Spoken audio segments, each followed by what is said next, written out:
So hello MNS aspirants, welcome back to my YouTube channel.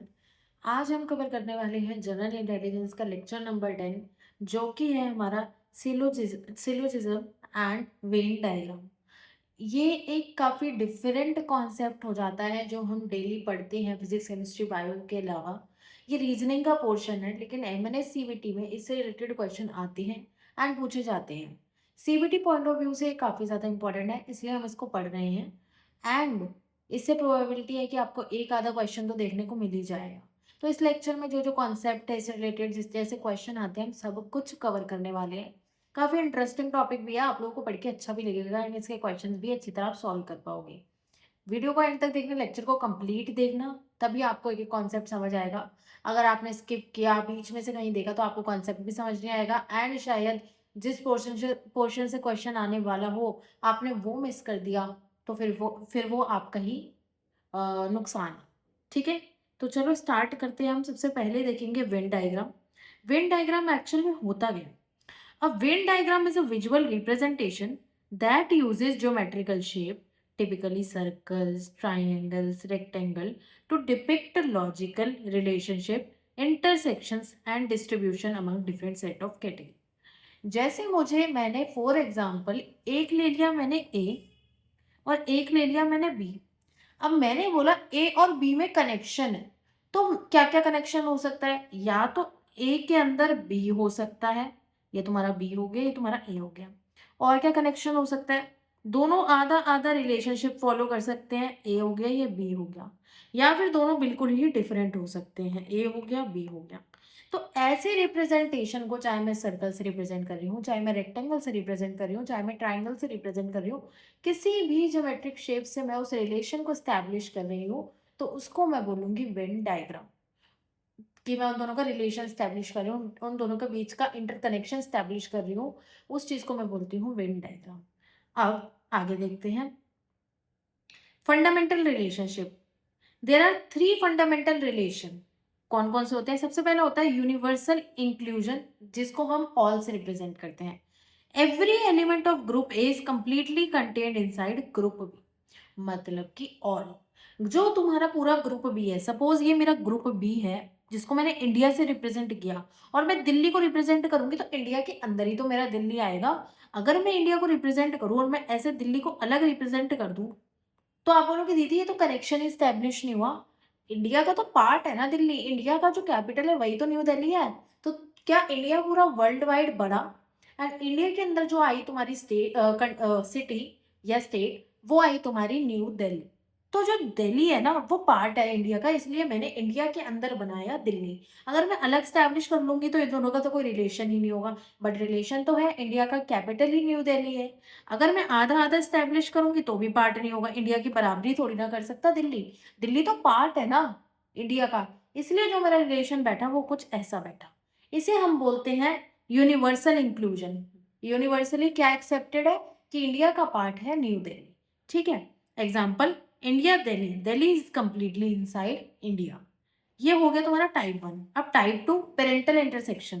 Parental intersection तुम्हारा क्या बताता है? सम चीज, सम को आइडेंटिफाई करता है। जैसे ग्रुप ए तुम्हारा डॉक्टर है एंड ग्रुप बी तुम्हारी फीमेल है, तो इससे क्या रिलेशन तुमने फाइंड किया?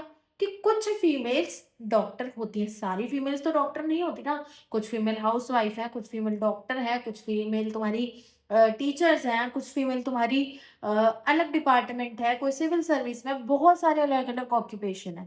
लेकिन कुछ फीमेल्स डॉक्टर्स भी होती हैं। तो ये रिलेशन स्टैब्लिश करने के लिए हमने इसको ऐसे रिप्रेजेंट किया। मतलब some part of doctor are females. Part दिखाने के लिए, कुछ पार्ट दिखाने के लिए जो हम स्टैब्लिश करते हैं, उसको हम बोलते हैं सम। सम दिखाने के लिए partial partial intersection. Group A and group B share some common trade, but neither completely contain the other. पूरी डॉक्टर्स फीमेल नहीं होती, डॉक्टर में मेल भी आते हैं तुम्हारे। एंड पूरी तुम्हारी फीमेल्स डॉक्टर नहीं होती, क्योंकि फीमेल और भी ऑक्यूपेशन परस्यू कर सकती हैं। जैसे हाउस वाइफ है, टीचर है, डिफरेंट डिफरेंट ऑक्यूपेशन है। ठीक है? डिफरेंट डिफरेंट प्रोफेशन है। तो ये सम को दिखाते हैं ना, तो हम इस तरह रिप्रेजेंट करते हैं, जैसे doctor female, some doctor are females and vice versa, some females are doctors. ठीक है? ऑल का रिलेशन सम का एस्टैब्लिश कर दिया। अब आया नो का रिलेशन। नो को कैसे करेंगे? ग्रुप ए कार और बस के बीच में कोई रिलेशन नहीं। बस बहुत बड़ी व्हीकल है एंड तुम्हारा कार बहुत छोटा व्हीकल है। बस के कंपैरिजन में कार बहुत छोटा व्हीकल है, कोई इन दोनों में कंपैरिजन नहीं है, कोई कुछ नहीं है। उसकी जो पूरी वर्किंग है वो बस की अलग है। बस का जो पूरा जो हमारे इंजीनियर्स है उसको अलग तरीके से बनाएंगे एंड जो हमारी कार है उसके इंजीनियर्स अलग तरीके से उसको बनाएंगे। तो कोई रिलेशन नहीं है। जब हम कोई रिलेशन नहीं दर्शाते, हम दोनों के बीच में क्रॉस लगा देंगे और दोनों को अलग अलग स्टैब्लिश करेंगे। इसको बोलते हैं नो। कंप्लीट एक्सक्लूजन, एक्सक्लूड कर दिया पूरी तरह, मेरा कोई रिलेशन ही नहीं है इस चीज से। Group A and group B have no common element और ओवरलैपिंग ट्रेड्स। जैसे कार और bus both are distinct vehicle type, दोनों अलग अलग तरीके की व्हीकल है। ठीक है, इसके बाद आता है मेरे पास एक क्वेश्चन आया, जैसे category A three group categorization. अब थ्री ग्रुप कैटेगराइजेशन क्या होता है? Represent the relationship between doctor, female and mother. इन्होंने बोला कि आपको ना डॉक्टर में, मदर में और फीमेल में ना एक रिलेशनशिप स्टैब्लिश करनी है। आपने बोला ठीक है हम कर देंगे। आपने क्या बोला? आपने सबसे पहले बना दिया फीमेल्स। ठीक है, आपने सबसे पहले बना दिया फीमेल्स। फीमेल्स के अंदर आपने कैटेगरी दे दी मदर। ठीक है, जितनी भी फीमेल्स होती हैं वो मदर्स तो होती हैं। Mother is a part of female. जो फीमेल होगी, जो मदर होगी वो एक फीमेल ही तो होगी। मदर जो है तुम्हारा मेल तो हो नहीं सकता। मदर जो होगी वो तुम्हारी एक फीमेल ही तो होगी। तो फीमेल के अंदर तुमने मदर बना दिया। मैंने कहा बिल्कुल ठीक है रिलेशन। और डॉक्टर के साथ तुमने इसका थोड़ा थोड़ा कनेक्शन दिखा दिया, मतलब तुमने एक तरीके से ऐसा कुछ बना दिया। कुछ पार्ट, कुछ मदर तुम्हारी डॉक्टर होती हैं। ठीक है, सारी मदर तुम्हारी डॉक्टर नहीं होती। अगर सारी मदर होती तो तुम मदर के अंदर डॉक्टर्स बनाती। लेकिन कुछ मदर तुम्हारी, जब तुम सम वाला पार्ट दिखा रहे हो ना, तो तुम ये वाला रिलेशन स्टैब्लिश कर रहे हो। तो ऐसे करके तुम अपने क्वेश्चन सॉल्व करोगे। तुम्हें 4 टाइप के ऑप्शंस वो देंगे, अलग अलग टाइप के। तुम्हें एक ऑप्शन वो ऐसे दे सकते हैं, देखो ऐसे ऐसे एंड इसी के अंदर बना दिए। एक तुम्हारा ऐसे दे देंगे, एक कुछ अलग टाइप का दे देंगे। अब ये तुम्हें अपना दिमाग लगाना है कि ऑल वाला फॉलो कर रहा है, ये सम वाला फॉलो कर रहा है, या फिर ये नो वाला फॉलो कर रहा है। ठीक है, ऐसे तुम्हें क्वेश्चन सॉल्व करने हैं। Explanation, all mothers are strictly female. सारी मदर्स फीमेल होती हैं, मैंने बताया। Inner circle, some doctor are female and some mother intersecting circles. वही समझाया था तुम्हें। ठीक है, नाउ एक आया क्वेश्चन एक और। Represent the relationship between nurses, engineer and humans. अब तुम्हें नर्सेज में, इंजीनियर्स में और तुम्हारे ह्यूमंस में रिलेशनशिप स्टैब्लिश करनी है। तुमने बोला जितने भी ह्यूमंस हैं उन दोनों के अंदर नर्सेज और इंजीनियर्स आएंगे। मैंने कहा बिल्कुल ठीक है, जितने भी तुम्हारे ह्यूमंस हैं उसके अंदर तुम्हारे नर्सेज और इंजीनियर्स आएंगे। मतलब जो भी तुम्हारा जीवित प्राणी है, या तो वो नर्स हो सकता है या तो वो इंजीनियर हो सकता है। लेकिन नर्स और इंजीनियर में कोई कॉमन रिलेशन नहीं है, तो उन दोनों के बीच में कोई रिलेशन हम बनाएंगे नहीं। इसलिए दोनों को बिल्कुल अलग अलग रख दिया। ठीक है, समझ आया तुम्हें वेन डायग्राम? जैसे तुमने पूरी ह्यूमंस बनाए, ह्यूमंस में नर्सेज और इंजीनियर दोनों आएंगे। जीवित प्राणी है, या तो नर्सेज हो सकती है या इंजीनियर हो सकता है। लेकिन नर्सेज और इंजीनियर में कोई कॉमन फंक्शन नहीं है, कोई कॉमन इंटरसेक्शन नहीं है, कोई कॉमन फीचर नहीं है। तो दोनों को हमने अलग अलग बना दिया। ठीक है, both nurses and engineers are humans but two professions are completely distinct। ठीक है, तो इसमें तुम्हारा क्या होगा? इसमें तुम्हारा ऑल वाला, एक ऑल वाला फॉलो होगा, इस वाले में इसमें तुम्हारा ऑल वाला रिलेशन फॉलो होगा इस वाले में। एंड जो इन दोनों में रिलेशन फॉलो होगा वो नो वाला फॉलो होगा। ठीक है, अब नेक्स्ट पे बढ़ते हैं आगे। कैटेगरी बी आ जाएगी तुम्हारी, ज्योमेट्रिकल रीजन एनालिसिस। अब ज्योमेट्रिकल रीजन एनालिसिस हम कैसे कर सकते हैं? डायग्राम की रेफरेंस से समझो। जैसे मेरे पास एक क्वेश्चन आया, जैसे मैंने एक डायग्राम यहाँ पे बना लिया। ठीक है, ये मैंने एक डायग्राम पूरा ये वाला बना लिया, ये वाला एक मैंने डायग्राम बना लिया। अब इसमें क्वेश्चन है, which region represent trained nurses who are not officer. इसमें से कौन सा रीजन है जो कि ट्रेन्ड नर्सेज को रिप्रेजेंट कर रहा है, जो कि ऑफिसर्स नहीं है। अब तुम देखोगे सर्कल के अंदर तुम्हें नर्सेज देखने को मिल रही है और इसमें तुम्हारा ऑफिसर देखने को मिल रहा है। तो तुम्हारा जो रीजन 3 है, रीजन 3 तुम्हारा सर्कल वाला, inside triangle and circle strictly outside square. Square से इस वाले पोर्शन से एकदम बाहर, ये वाला जो रीजन है ना तुम्हारा, ये वाला, ये तुम्हारा ट्रेंड, किसको? ट्रेंड नर्सेस को रिप्रेजेंट कर रहा है, जो कि तुम्हारा क्या है? ऑफिसर की पार्ट में इंक्लूडेड नहीं है। Next question, which region represent the officer who are neither nurses nor trained. ना तो नर्सेज है और ना ही ट्रेंड है, दोनों में से कोई सा नहीं है। तो रीजन 1 इनसाइड स्क्वायर ओनली, ये वाला। ना तो ये नर्सेज है और ना ही ये क्या है, रिप्रेजेंट ऑफिसर हुआ नीदर नर्सेज, ना तो नर्सेज है ना ही वो क्या है ट्रेन्ड है। तो इन दोनों को जब हम सेपरेट कर देंगे तो हमारे पास एक ही निकल के आया स्क्वायर वाला, जो कि ऑफिसर को रिप्रेजेंट कर रहा है। Which region represent trained personnel who are not nurses, nurses नहीं है, वो ट्रेन्ड पर्सनल को रिप्रेजेंट कर रहा है। इनसाइड ट्राइंगल ओनली रीजन 2, ये वाला किसको रिप्रेजेंट कर रहा है, तुम्हारे ट्रेन्ड पर्सनल को।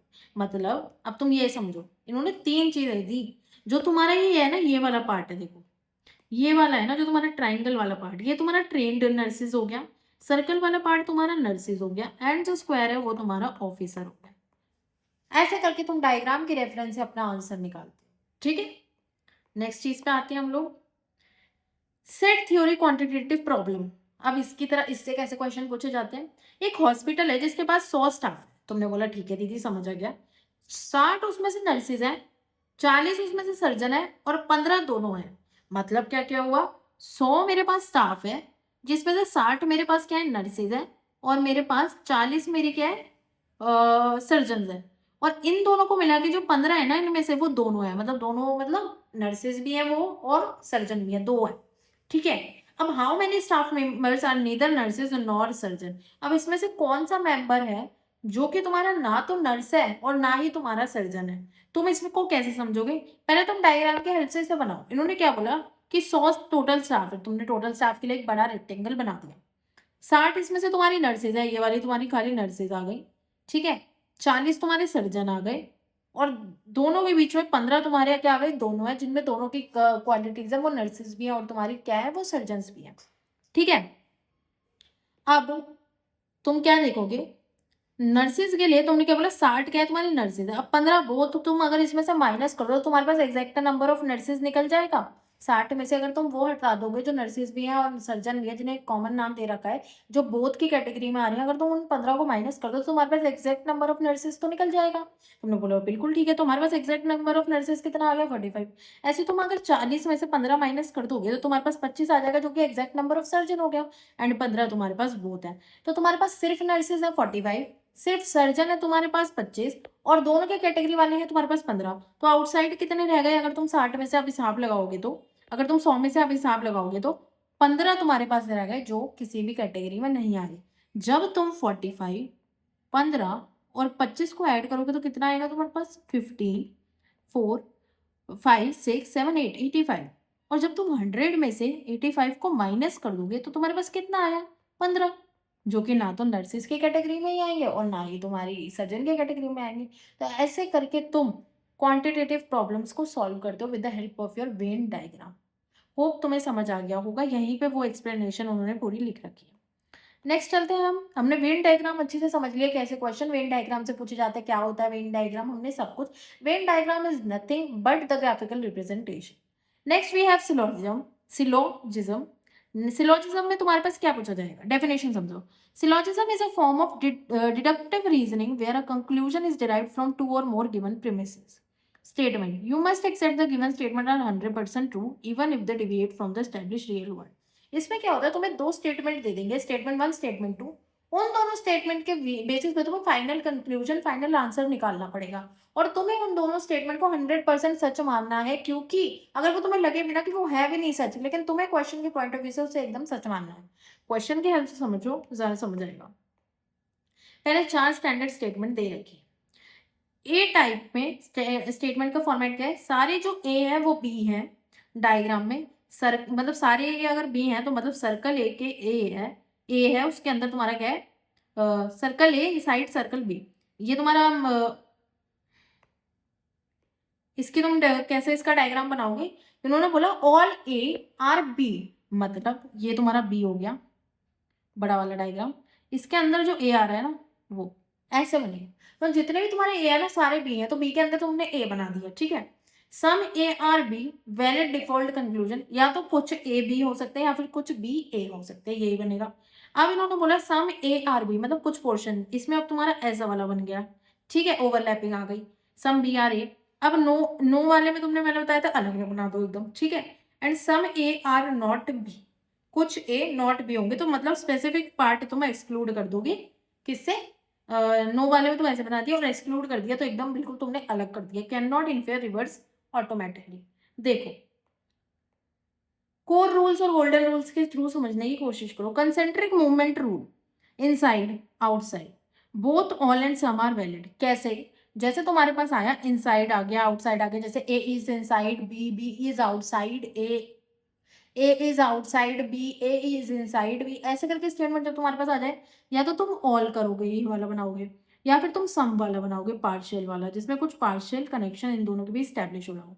इनसाइड के लिए तुम ओनली सम का यूज करोगे, ठीक है, is valid, all is invalid. जैसे जब तुम इनसाइड से आउटसाइड जा रहे हो, जैसे कि तुम्हारे पास ये वाला रिलेशन आ रहा है, तो इसमें तुम्हारा ऑल और सम दोनों वैलिड है। लेकिन जब तुम्हारे पास आ जाए जैसे बी आउटसाइड ए, तो इसमें तुम सम का यूज करोगे, सिर्फ और सिर्फ तुम्हारे पास सम होगा, ऑल इसमें इनवैलिड हो जाएगा। तुम्हें क्वेश्चन के आंसर और अच्छी तरह समझ आ जाएगा, डोंट वरी, अभी थोड़ी कंफ्यूजन हो भी रही होगी।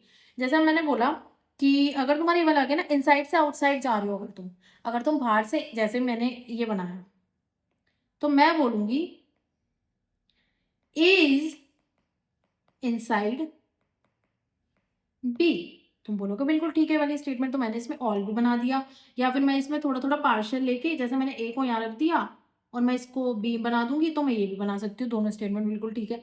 लेकिन मैंने अगर बोला बी इज आउटसाइड ए, तो मैं कैसा रिलेशन स्टैब्लिश करूंगी इसमें, ऐसा, फिर मेरा कोई कनेक्शन स्टैब्लिश नहीं होगा। बी बिल्कुल बाहर है ए से, बी के पास ए का कोई रिलेशन नहीं है, ऐसे रिलेशंस, ठीक है। अब नेगेटिव पे आ जाते हैं।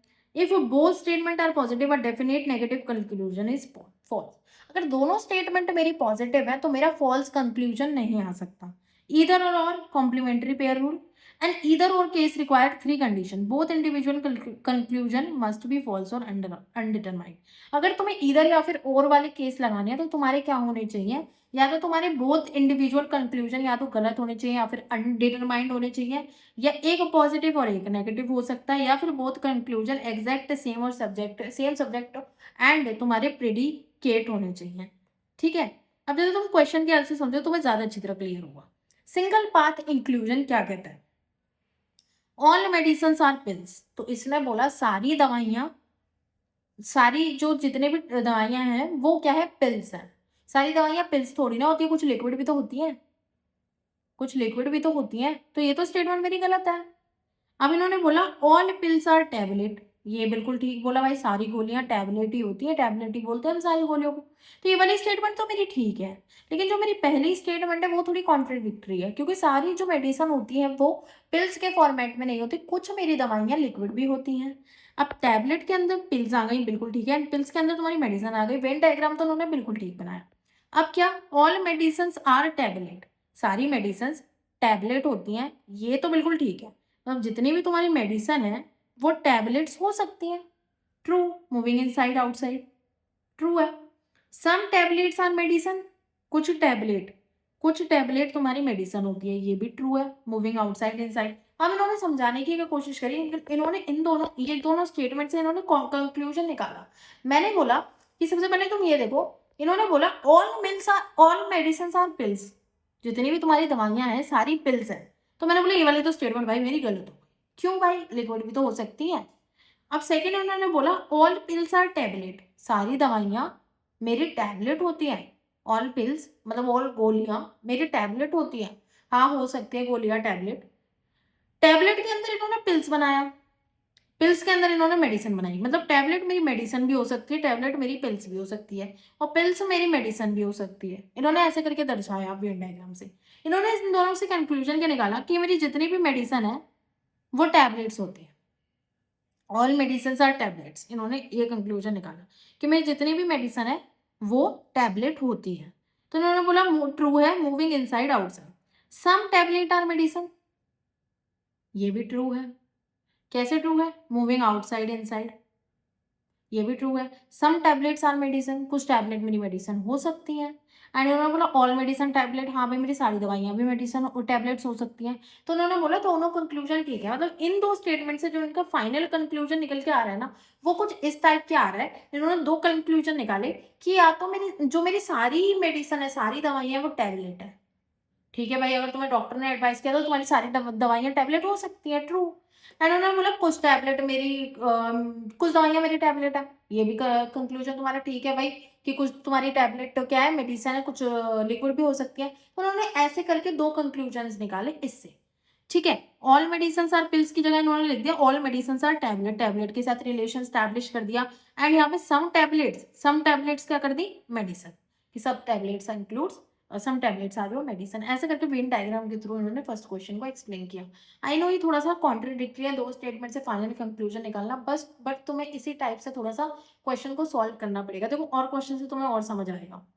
पार्शियल ओवरलैप या फिर यूनिवर्सल इंक्लूजन, इन्होंने बोला कि कुछ नर्सेज तुम्हारी ड्यूटी ऑफिसर होती हैं and all duty officers are doctors. दो इन्होंने स्टेटमेंट दी। इन्होंने क्या करा, यहाँ पे नर्सेज का डायग्राम बनाया, यहाँ पे डॉक्टर बनाया, और डॉक्टर के अंदर इन्होंने ड्यूटी ऑफिसर बनाया, कि जितने भी तुम्हारे ड्यूटी ऑफिसर है ना सारे डॉक्टर है, और नर्सेज मेरे अलग हो गई। अब नर्सेज थोड़ी ना ड्यूटी ऑफिसर होंगी, ड्यूटी ऑफिसर तुम्हारे डॉक्टर्स ही तो बनेंगे। नर्सेज को तो राइटिंग नहीं है, नर्सेज तुम्हारे नर्सिंग ऑफिसर बनेंगे, ड्यूटी ऑफिसर का जो टैग है वो तुम्हारे डॉक्टर्स के लिए यूज होगा। ऐसे करके इन्होंने रिलेशन यहाँ पे स्टैब्लिश किया। अब इन्होंने फाइनल कंक्लूजन क्या निकाला, सम नर्सेज आर डॉक्टर्स, तुम ये बोल सकते हो कुछ नर्सेज तुम्हारे डॉक्टर है, true, intersection exist. All doctor are nurses, false, सारे डॉक्टर को तुम नर्सेज नहीं कह सकते। कुछ नर्सेज तुम्हारी डॉक्टर्स बन सकती हैं, पर क्या तुम्हारे सारे डॉक्टर नर्स बन जाएंगे, नहीं। ऐसे करके ये लोग कनेक्शन स्टैब्लिश करते हैं, ठीक है। नेक्स्ट क्वेश्चन से समझो। नेगेटिव एक्सक्लूजन तुम्हारा क्या बताता है, जैसे ऑल सिरिंजेस आर टूल्स, सारे सिरिंजेस तुम्हारे टूल्स हैं, नो टूल इज हार्मफुल, कोई टूल हार्मफुल नहीं है। कंक्लूजन क्या निकाला, नो सिरिंज इज हार्मफुल, कोई सिरिंज हार्मफुल नहीं है, true. Entire outer container tool is separated from harmful, tool के आगे से तुमने क्या करा, हार्मफुल हटा के लिख दिया, जितनी भी सिरिंजेस है वो मेरी हार्मफुल नहीं होती। All syringes, no syringes harmful, कोई सिरिंज हार्मफुल नहीं होती, ठीक है। और लिखा सम टूल्स आर सिरिंजेस, कुछ टूल्स मेरी सिरिंजेस हो सकती है, ट्रू। ऐसे करके हम दर्शाते हैं, जैसे टूल्स के अंदर मैंने सिरिंजेस डाल दिया, टूल्स के कैटेगरी में मैं सिरिंजेस को यूज कर लूंगी, एंड इसका कोई रिलेशन नहीं होता हार्मफुल के साथ, क्योंकि सिरिंज तो हार्मफुल होती ही नहीं है। Syringes are not harmful, syringes से किसी को खून थोड़ी ना निकल आता, लिया जाता खून सिरिंजेस से, बट सिरिंजेस से किसी को नुकसान ऐसे सच नहीं पहुंचता। तो दो कंक्लूजन निकाले कि नो सिरिंज इज हार्मफुल, इन दोनों को यूज करके दो कंक्लूजन निकाले कि नो टूल की जगह नो सिरिंजेस लिख दिया, no syringes is harmful, and some tools are syringes. ऐसे करके हमारा नेगेटिव एक्सक्लूजन निकला। अब restricted separation, no patient is trainee, all trainees are student, patient के साथ रिलेशन स्टैब्लिश किया, स्टूडेंट के अंदर ट्रेनीज डाला। कुछ ट्रेनीज स्टूडेंट हो सकते हैं, लेकिन कुछ पेशेंट्स ना तो ट्रेनीज की कैटेगरी में आएंगे ना ही तुम्हारे स्टूडेंट्स की कैटेगरी में आएंगे, ठीक है। ऐसे करके तुम लोग रिस्ट्रिक्टेड सेपरेशन का यूज करते हो। अब मेरे पास आता है कॉम्प्लीमेंट्री पेयर, ईदर और वाला केस, जैसे सम क्लिनिक्स आर हॉस्पिटल, कुछ क्लिनिक तुम्हारे हॉस्पिटल हो सकते हैं, ठीक है। सम हॉस्पिटल आर आईसीयू, कुछ हॉस्पिटल तुम्हारे आईसीयू होते हैं। अब इन्होंने कैसे बनाया, क्लिनिक्स को अलग रख दिया, हॉस्पिटल को अलग रख दिया, एंड आईसीयूज को इन्होंने अलग कर दिया, दोनों के बीच में डबल डैश डाल दिया, अलग अलग कर दिया एक तरीके से। अब इन्होंने बोला कंक्लूजन क्या निकाला कि कुछ क्लिनिक्स तुम्हारे आईसीयूज हो सकते हैं। कि क्लिनिक्स में तुमने कभी आईसीयूज को देखा है तो तुम तो बोलोगे यार ये तो है ही नहीं, ये तो फॉल्स हो गई स्टेटमेंट, ऐसा हो ही नहीं सकता, इनडेफिनेट है। No clinic is an ICU, ऐसा भी पॉसिबल नहीं है। कुछ क्लिनिक को अगर हम मॉडिफाई करें तो हम आईसीयूज में उन्हें कन्वर्ट कर सकते हैं, अगर वो लोग चाय बनाने वाले चाय बना अगर वो बात बनाना चाहते हैं तो वो कुछ क्लिनिक्स को आईसीयू में कन्वर्ट कर सकते हैं, लेकिन जो तुम्हारे सारे क्लिनिक्स हैं वो आईसीयू नहीं हो सकते, ठीक है। वो अपने ऊपर डिपेंड करेगा आप किस क्लिनिक को कितना मॉडिफाई करके आईसीयू बनाओगे, ठीक है। सबको काउंट नहीं करोगे लेकिन कुछ को तो काउंट कर सकते हो। तो no clinic is an ICU, false, कुछ क्लिनिक हो सकते हैं, तो दोनों स्टेटमेंट मेरी फॉल्स हो गई। ईदर तुम्हारे कंक्लूजन 1 और conclusion 2 follows satisfy all three complementary pair rule, तीनों को जो ये तीनों वेन डायग्राम से जो सेटिस्फाई करेगा वो या तो ये वाला कंक्लूजन करेगा या फिर ये वाला कंक्लूजन करेगा। ऐसे करके तुम्हारे वेन डायग्राम और सिलोजिज्म को हम लोग बढ़ते हैं। आई नो सिलोजिज्म थोड़ा सा डिफरेंट है, थोड़े से अलग कॉन्सेप्ट पे बेस्ड है, लेकिन जब हम मॉक टेस्ट प्रैक्टिस करेंगे तो मैं इससे रिलेटेड क्वेश्चन डालूँगी और भी, तुम इन्हें भी और अच्छे से कर सकते हो, याद कर सकते हो, रिवाइज़ कर सकते हो जो मैंने तुम्हें समझाया। ये कुछ किया तुम्हें 2 स्टेटमेंट देंगे एंड उन 2 स्टेटमेंट के बेसिस पे तुम्हें कुछ कंक्लूजन देंगे। तो उन कंक्लूजन्स को जब आइडेंटिफ़ाई कर दोगे, 3-4 कंक्लूजन्स दे देंगे, तुम्हें कंक्लूजन्स को आइडेंटिफ़ाई करना है, ये कौन-सा इस पे फिट बैठ रहा है, वही तुम्हारा सिलॉजिज़्म आइडेंटिफ़ाई कर देगा। बस इसी पे बेस्ड है। वेन डायग्राम ईज़ी है, इसके कंपैरिज़न में सिलॉजिज़्म थोड़ा-सा टफ है। या तो मैं एक काम करूँगी, सिलॉजिज़्म के बेसिस पे तुम्हें एक वर्कशीट प्रोवाइड करती हूँ टेलीग्राम पे, सिलॉजिज़्म में उसके क्वेश्चंस होंगे, तुम लोग उनको कर लेना सॉल्व। ठीक है? बाकी मैं मॉक टेस्ट भी कल कराने वाली हूँ, तो कल मॉक टेस्ट में भी इसके ना मैं 3-4 क्वेश्चन ऐड कर दूँगी, ठीक है? ताकि तुम्हारा ये वाला कॉन्सेप्ट और अच्छी तरह क्लियर हो जाए। होप तुम्हें लेक्चर समझ आया होगा एंड तुम्हारे बेसिक्स भी अच्छी तरह क्लियर हो गए होंगे इससे रिलेटेड। अगर कोई क्वेश्चन आया तो तुम सॉल्व कर पाओगे। हार्ड क्वेश्चन नहीं आएँगे, ईज़ी ही आएँगे इसमें आएँगे तो। एंड अगर पेपर में ना समझ आए तो रिस्क मत लेना, नेगेटिव मार्किंग होती है। अगर ना समझ आए, थोड़ा-सा ट्रिकी है, और रीज़निंग का कॉन्सेप्ट है, अलग अलग तरीके से करा जाता है काफ़ी ज़्यादा। हमारे इतना कनेक्टिविटी नहीं है इस चीज़ की, क्योंकि हम पीसी बैकग्राउंड वाले हैं, तो हम लोग इन चीज़ों से इतना रिलेट जल्दी से नहीं कर पाते हैं, ठीक है? लेकिन जितना मैं समझा सकती थी आप लोगों को समझा दिया, वर्कशीट भी प्रोवाइड कर दूँगी। मैंने बस 2 चीज़ों का तुम ध्यान रखो, अगर वेन डायग्राम दे रखा है तो उससे कंक्लूजन निकाल लो। अगर स्टेटमेंट दे रखी है तो थर्ड जो स्टेटमेंट तुम फाइनल कंक्लूजन निकाल रहे हो, उन 2 स्टेटमेंट के बेसिस पे निकालो कि कितनी ये वाली 2 स्टेटमेंट तुम्हारी सही तुम्हें समझ आ रही है। ठीक है? ऐसे करके ही तुम उसे सॉल्व कर पाओगे। एंड अब हमारा ज़्यादा टॉपिक नहीं बचा है। अब हमारा एक तो स्टैटिक जीके बचा है, एक करंट जीके बचा है एंड इंग्लिश में 2 कॉन्सेप्ट बचे हैं। वो हम कल तक एकदम वाइंड अप करने वाले हैं सारा कॉन्सेप्ट, एंड उसके बाद हम लोग मॉक टेस्ट की प्रैक्टिस करने वाले हैं। भर-भर के क्वेश्चंस करेंगे। कोशिश करूँगी पेपर से पहले तुम्हें 6-7 मॉक टेस्ट करवा दूँ। ठीक है? तो thank you for watching this video.